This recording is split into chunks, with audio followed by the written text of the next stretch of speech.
Everyone, कैसे हो आप सब। I hope you all are doing well. So guys, जैसे कि आपको पता है कि हमने थोरैसिक स्केलेटन की एक सीरीज चलाई हुई थी, तो आज हम बात करने वाले हैं थोरैसिक वर्टिब्रा की, यानी कि हम वर्टिब्रल कॉलम की बात करेंगे।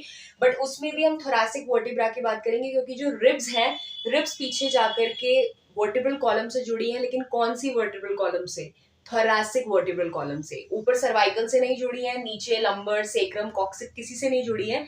जो बीच का थोरैसिक होता है ना, वहीं से जुड़ी है एंड जुड़ करके एक पूरा थोरैसिक केज बना रही है। तो आज हम थोरैसिक वर्टिब्रा के फीचर्स पढ़ने वाले हैं, थोरैसिक वर्टिब्रा के बारे में पढ़ने वाले हैं। तो चलिए स्टार्ट करते हैं। सबसे पहले यहाँ पे ये डायग्राम बना हुआ है, ठीक है। यहाँ पे सपोज ये डायग्राम बना हुआ है ऑलरेडी। ये मैंने साइड व्यू ले रखा है कि अगर हम साइड से किसी वर्टिब्रा को देखें, ठीक है, हम किसी साइड से किसी वर्टिब्रा को देख रहे हैं, तो सबसे पहले आपको एक पॉइंट जो याद रखना है वो है ओरिएंटेशन ऑफ फेसेट। अब होता क्या है कि यहाँ पे ऊपर की तरफ एक फेसेट होता है, ये हम साइड से देख रहे हैं, तो ये इसकी बॉडी हो गई और ये पेडाइकल वाला रीजन होगा, पेडिकल। तो बॉडी और पेडाइकल के बीच में समवेयर इन बिटवीन यहाँ पे आपको एक फेसेट देखने के लिए मिलता है, जिसका नाम होता है सुपीरियर कॉस्टल फेसेट, क्योंकि ऊपर की तरफ है और यहाँ पे रिब जुड़ेगी एंड रिब के लिए हम क्या वर्ड यूज करते हैं? कॉस्टल। तो सुपीरियर कॉस्टल फेसेट। और इधर यहाँ पे नीचे की तरफ इसके होएगा इंफीरियर कॉस्टल फेसेट। यहाँ पे इसमें होता है इंफीरियर कॉस्टल फेसेट। तो ये कह रहा है कि जो ओरिएंटेशन है फेसेट की, तो थोरैसिक वर्टिब्रा के बारे में आपको याद रखना है कि जो फेसेट की ओरिएंटेशन होती है ना, वो फ्रंटल प्लेन में होती है। कौन से प्लेन में होती है? फ्रंटल प्लेन में। जिसकी वजह से आपको देखने के लिए मिलता है कि थोरैसिक वर्टिब्रा में उतना फ्लेक्शन एक्सटेंशन नहीं होता जितना आपका साइड फ्लेक्शन और रोटेशन होता है। अगर आपने स्पाइन पूरा देखा होगा, ठीक है, स्पाइन का मॉडल देखा होगा, तो आपने देखा होगा थोरैसिक वर्टिब्रा फ्लेक्शन एक्सटेंशन यानी कि आगे पीछे नहीं जाती है, क्योंकि उसके फेसेट का ओरिएंटेशन इस तरीके से है कि वो फ्लेक्शन एक्सटेंशन नहीं करवाएगी। वो क्या करेगी? इजिली साइड फ्लेक्शन कर लेगी या तो इस तरीके से रोटेशन कर लेगी, ठीक है। तो ये आपको पॉइंट याद रखना है। दूसरा ये है कि इसका जो एपी डायमीटर होता है और जो ट्रांसवर्स डायमीटर होता है, यानी कि अगर हम इसकी बॉडी को देखें तो इसका जो आगे पीछे का जो एंटीरियर पोस्टीरियर डायमीटर है और जो इसका ट्रांसवर्स डायमीटर है ना, वो इक्वल रहता है, ठीक है। So it is almost equal. उसके बाद हमें ये पता होना चाहिए कि एटिपिकल थोरैसिक वर्टिब्रा क्या है और टिपिकल थोरैसिक वर्टिब्रा क्या है। थर्ड पॉइंट हमें याद रखना है ये वाला। तो हमारी जो T1 वर्टिब्रा होती है एंड लास्ट की 4 यानी कि 9, 10, 11 और 12, ये हमारी एटिपिकल वर्टिब्रा होती है। मैंने आपको पहले भी बताया था एटिपिकल और टिपिकल का मतलब ये है कि देखो, मैंने पिछली वाली वीडियो में आपको एक जनरल फीचर बताया वर्टिब्रल कॉलम के, जिसमें मैंने बताया कि वर्टिब्रल कॉलम के क्या क्या पार्ट्स होते हैं एंड किस किस तरीके से वो रहता है, ठीक है, मैंने ये बता दिया आपको।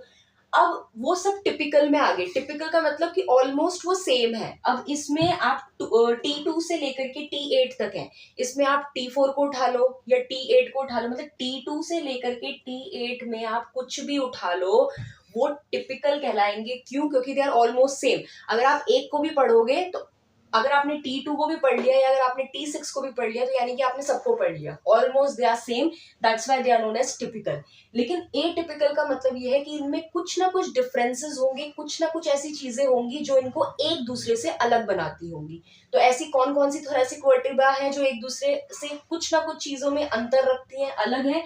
T1, T9, T10, T12 and T12, जिसको हम लास्ट में 1 by 1 पढ़ेंगे। तो इससे पहले मैंने ऑलरेडी एक वीडियो बना दी है कि जनरल फीचर में वर्टिब्रल कॉलम कैसे रहते हैं, तो वो आप एक बार देख लेना। तो ये सारी उसमें कवर हो जाएंगी कि भाई बॉडी रहती है, पेडाइकल रहते हैं, लेमिना रहते हैं, किस तरीके से वर्टिब्रल फोरामेन रहते हैं, ट्रांसफर, ये सब चीजें रहती हैं, वो सब मैंने एक्सप्लेन कर दी है। ऑल्सो फोर्थ जो पॉइंट आपको याद रखना है, फोर्थ जो मोस्ट इंपॉर्टेंट पॉइंट है, वो ये है कि पूरी आप अपनी वर्टिब्रल कॉलम देख लो, आपको सुपीरियर फेसेट्स मिलेंगे आर्टिकुलर के, इंफीरियर के मिलेंगे, क्योंकि जब किसी भी वर्टिब्रा पे जब आपको सुपीरियर इंफीरियर मिलेगा, उसी के ऊपर तो और वर्टिब्रा चिपकती जाएंगी, तो सुपीरियर इंफीरियर सब में मिलेगा। लेकिन केवल एक थोरैसिक वर्टिब्रा ही ऐसी है जिसमें आपको कॉस्टल फेसेट्स भी मिलेंगे, यानी कि रिब के जुड़ने के फेसेट्स भी मिलेंगे।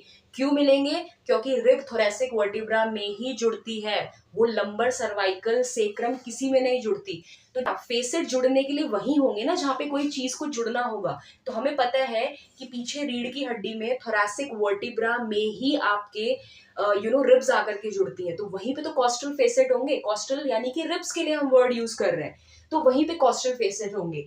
तो एक और जो मेन फीचर है थोरेसिक वर्टिब्रा का वो ये है the presence of the costal facet, यानी कि इसमें क्या रहता है? कॉस्टल फेसेट्स रहते हैं। कॉस्टल फेसेट्स भी अब दो रहते हैं, एक रहता है सुपीरियर कॉस्टल फेसेट और एक रहता है इंफीरियर कॉस्टल फेसेट। और ये फेसेट जो होता है ना वो आधे होते हैं, इसीलिए हम इनको बोलते हैं डेमी फेसेट। तो यानी कि ये सुपीरियर डेमी फेसेट होता है और इंफीरियर डेमी फेसेट होता है, ठीक है, आधे होते हैं। तो यहाँ पे ये आधा ऐसे होगा और आधा ऐसे होगा। अब आप नीचे वाली ब्लैक वाली को मत देखो, आप सिर्फ ब्लू वाली को देखो, यानी कि हम एक ही वर्टिब्रा को देख रहे हैं साइड से। तो ये इधर ऊपर की तरफ आधा वाला क्या बोलेंगे इसको? सुपीरियर डेमी फेसेट, क्योंकि वो ऊपर की तरफ है तो वो सुपीरियर है। और यहाँ पे नीचे की तरफ एक रहेगा फेसेट जिसको हम बोलेंगे इंफीरियर डेमी फेसेट। साइड में हम क्यों पढ़ रहे हैं? क्योंकि साइड में ये अच्छे से दिखाई देते हैं। अगर आप थोरेसिक वर्टिब्रा को लो, अगर आप ऊपर से देखोगे तो ऊपर से तो आपको सुपीरियर आर्टिकुलर प्रोसेस दिखेगा जो कि ऊपर वाली उसको जोड़ेगा, ऊपर वाली वर्टिब्रा उससे जुड़ जाएगी, तभी वो एक तरह से लाइक अ ब्रिक, एक स्टैक बना करके चलते हैं। लेकिन अगर आप साइड से देखोगे तो ही आपको कॉस्टल फेसेट दिखेगा, इसीलिए हम साइड व्यू से देख रहे हैं, ठीक है। तो यहाँ पे सुपीरियर डेमी फेसेट हो गया और इंफीरियर डेमी फेसेट हो गया। अब देखो यहाँ पे मैं आपको बहुत इंपॉर्टेंट कंसेप्ट समझाने जा रही हूँ, इस वाले पॉइंट को बहुत ध्यान से सुनना। मैंने आपको पुरानी वीडियोस में बताया था कि ये इस तरीके से आपका रिब होता है, ये रिब का पोस्टीरियर सरफेस है और यहाँ पे हेड में आपको क्या होता है कि आपको दो फेसेट्स मिलते हैं, ठीक है। और मैंने वहां पे आपको ट्रिक बताई थी याद करने की कि आपको टेडी बियर बनाना है, यानी कि ऊपर वाला आपको छोटा फेसेट बनाना है और नीचे वाला आपको बड़ा फेसेट बनाना है। दिख रहा है ना आपको, ये छोटा बनाया मैंने और ये इसके कंपैरिजन में बड़ा फेसेट बनाया। अब वर्टिब्रा में क्या होता है कि इसका उल्टा होता है, जो आपका ऊपर वाला फेसेट होता है ना वो आपका बड़ा होता है, यानी कि ये आपका जो साइज में ये बिग होगा और नीचे वाला फेसेट जो होगा वो आपका स्मॉल होगा।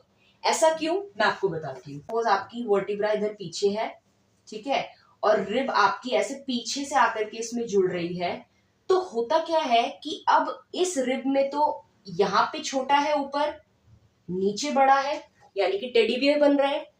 लेकिन अभी अभी हमने बोला कि इस वर्टिब्रा में तो ऊपर की तरफ बड़ा होगा, ठीक है। सपोज ये वर्टिब्रा है तो हमने बोला कि यहाँ पे तो ऊपर की तरफ बड़ा होगा और नीचे की तरफ छोटा होगा। तो काफी बच्चे इस चीज में कंफ्यूज होते हैं कि ये जुड़ेंगे कैसे फिर। तो आपको ये बात ध्यान रखनी है कि अगर ये इस तरीके से वर्टिब्रा है तो रिब कभी भी ऐसे नहीं जुड़ती है आके, हमेशा दो वर्टिब्रा के बीच के हिस्से में आपकी रिब आकर के जुड़ती है। अगर ये आपका T2 है, ये T3 है, तो इनके बीच में आकर के जुड़ेगी। तो अब आप देखो, ऊपर वाली वर्टिब्रा का ये बड़ा वाला फेसेट होगा सुपीरियर, ये छोटे वाला फेसेट होगा। T3 वाले का ये बड़ा वाला फेसेट होगा और इसके नीचे यहाँ छोटा फेसेट होगा। अब हमने बोला कि जो रिब है, रिब में टेडी बियर बन रहा है, यानी कि रिब में इधर छोटा होगा और इधर बड़ा होगा, तो ये जुड़ तो गया। यानी कि जो रिब है वो ऊपर वाली वर्टिब्रा के तो नीचे से जुड़ रहा है और नीचे वाली वर्टिब्रा के ऊपर से जुड़ रहा है, यानी कि सुपीरियर फेसेट से जुड़ रहा है। आई होप आपको समझ में आ गया होगा, मैंने बहुत इजी वे में आपको समझाया। नहीं समझ में आया है तो दोबारा से वीडियो में पीछे जाइए और उसको समझिए।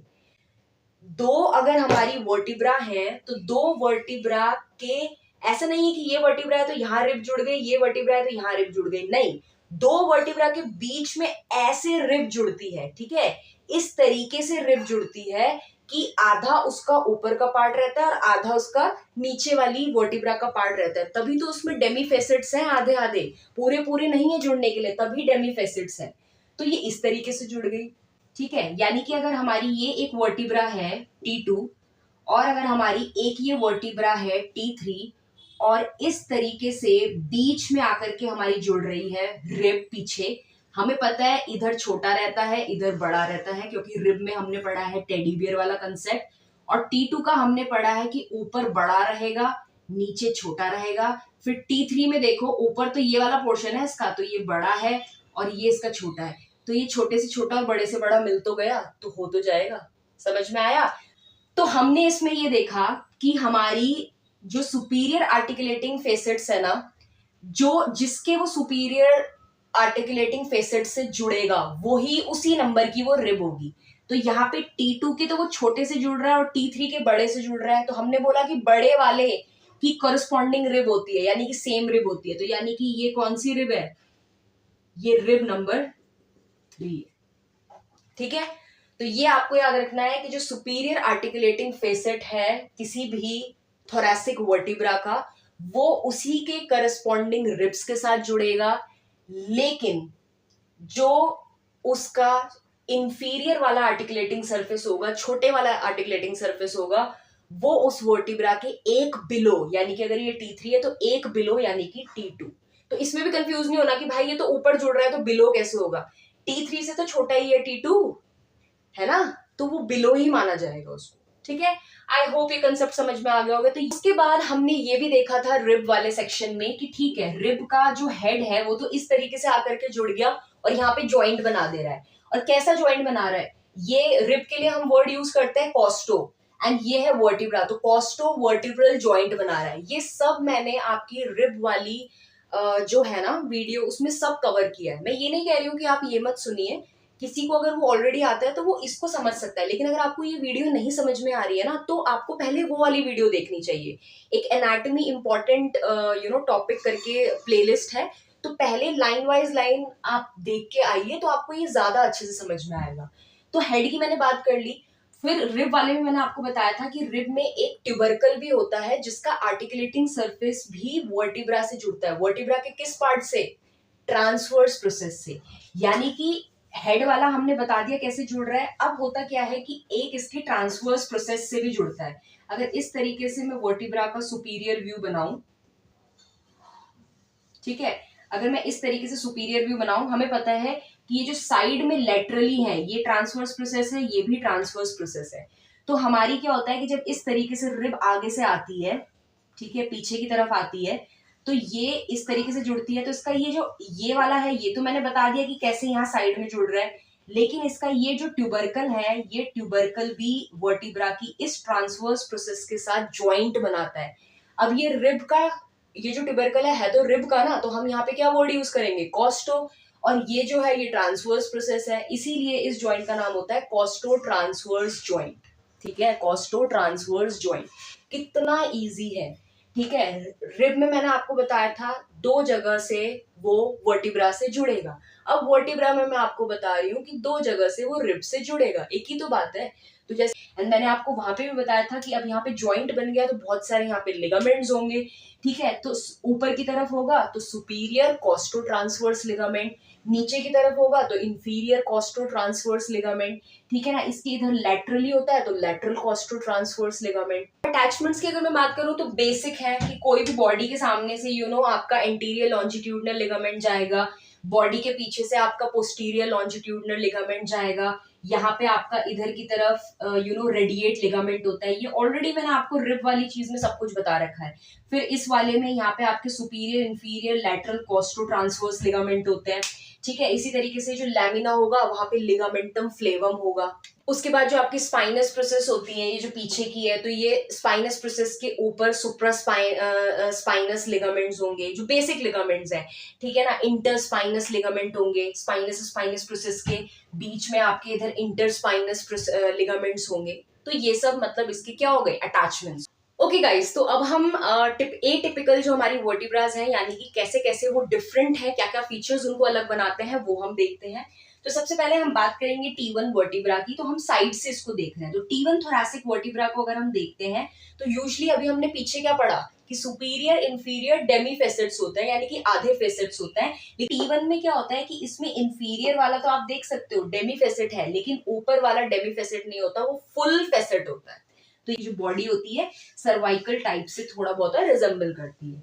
उसके बाद हम T9 वर्टिब्रा की बात करेंगे। तो T9 वर्टिब्रा में क्या होता है कि सिर्फ ऊपर वाला ही फेसेट होता है, नीचे वाला एब्सेंट होता है, यानी कि सिर्फ एक ही फेसेट है, वो भी सुपीरियर वाला, नीचे वाला है ही नहीं। T10 वर्टिब्रा की बात करेंगे तो इसमें भी सिंगल ही होता है, और वो यूजली ये जो फेसेट्स होते हैं ये बॉडी और पेडाइकल के इधर होते हैं, बीच में होता है, बट ये यहाँ ना होकर के बॉडी के मार्जिन पे ही आ जाते हैं, मतलब थोड़ा सा खिसक जाता है, ठीक है। इसके बाद हम T11 की बात करेंगे। तो T11 में आपको एक ही मिलेगा यहाँ पे सिंगल, और T12 में आपको थोड़ा पेडाइकल ये जो है इसके नीचे मिलेगा, मतलब थोड़ा खिसका हुआ, यानी कि ये बॉडी की तरफ आ रहा था, फिर ये थोड़ा साइड में गया और ये बिल्कुल ही नीचे आ गया। और इसमें क्या रहता है कि इसमें ट्रांसवर्स प्रोसेस, मैंने अभी बताया ना आपको कि रिब्स वर्टिब्रा की ट्रांसवर्स प्रोसेस से भी जुड़ती है, लेकिन 11 और 12 में ट्रांसवर्स प्रोसेस में कोई फेसेट नहीं होते। कोई बता सकता है क्यों नहीं होते फेसेट? बता देती हूँ। इन दोनों की ट्रांसवर्स प्रोसेस में फेसेट इसलिए नहीं होते क्योंकि रिब की अगर मैं बात करूं 11-12 रिब की, तो उसके भी ट्यूबरकल नहीं होते, क्योंकि हमें पता है वो फ्लोटिंग रिब्स होती हैं, दे आर फ्लोटिंग रिब्स, ठीक है ना, वो सिर्फ पीछे वर्टिब्रल बॉडी से जुड़ी हुई है, उनके जो ट्यूबरकल्स हैं वो इससे जुड़ते ही नहीं है। तो जब उन रिब्स के ट्यूबरकल इनसे आकर के ट्रांसवर्स प्रोसेस से आकर के जुड़ेंगे ही नहीं, तो ट्रांसवर्स प्रोसेस पे उनके लिए फेसेट क्यों होगा? तो इसलिए इन दोनों में फेसेट होता ही नहीं है, ठीक है। विद दिस मैंने अपना थोरैसिक जो वर्टिब्रा है वो भी कंप्लीट कर दिया है। आपके कोई भी क्वेश्चंस रहेंगे तो आप कमेंट सेक्शन में वो लिख सकते हैं। इसके बाद जो वीडियो आएगी वो आएगी हमारे यहाँ पे जो जो भी जॉइंट्स बन गए। अभी तक हमने सारी बोन कवर कर ली, हमने स्टर्नम कवर कर ली, कॉस्टल कार्टिलेजेस, हमारे रिब्स और पीछे की वर्टिब्रल थोरैसिक वर्टिब्रल कॉलम जो है वो सब हमने कवर कर दिया। अब हम देखेंगे क्या क्या जॉइंट्स इसमें बन रहे हैं, क्या क्या मूवमेंट्स हो रहे हैं, कैसे रेस्पिरेशन में pump handle movements and bucket handle movements का क्या कंसेप्ट है, वो सब हम नेक्स्ट वीडियो में देखेंगे। Till then bye and take care.